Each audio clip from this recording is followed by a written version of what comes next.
NSCA CSCS Exam Prep. We got the master right here, Kathryn Russell, Education Manager. Kathryn, how you doing? I'm doing great. Thank you for asking me to be here. Great to hear. Okay, Kathryn's got the key tip for you. Kathryn, was the one tip for people who are looking to prepare for the exam? Probably the biggest tip is your approach to this exam. Most people, when they call me up about the exam, they think that this is a test covering the textbook. It's not. This is a professional certification exam. It's assessing whether or not you are ready to go out in the field and work as a strength and conditioning coach.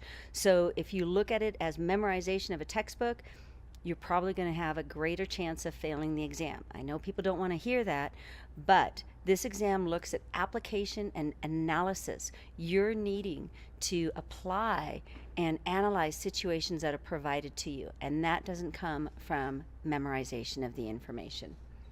That's pretty big. Yeah. I like that one. Yeah, and I'd be happy to share an analogy that helps a lot of people take a different look at this. We would love that.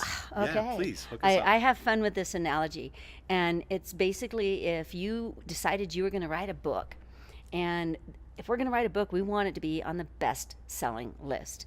But in order to do that, you have to know how to spell words, how to put sentence structure together. There's mechanics to writing sentences, and just the concept of spelling words correctly and the mechanics of sentence structure and even paragraph structure, that's the anatomy, physiology, and biomechanics that it takes to understand how to design a program so that you actually have a best-selling athlete.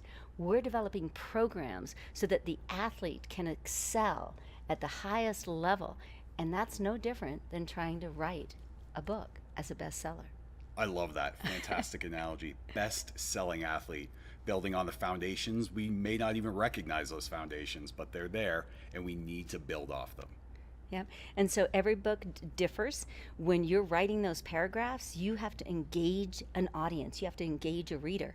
Well, your athlete is the audience, and you have to understand psychology to engage that athlete to make sure that they are staying on board with the program. Otherwise, success might not occur because the athlete's got to follow you.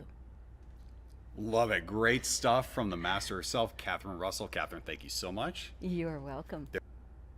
CSCS Exam Prep.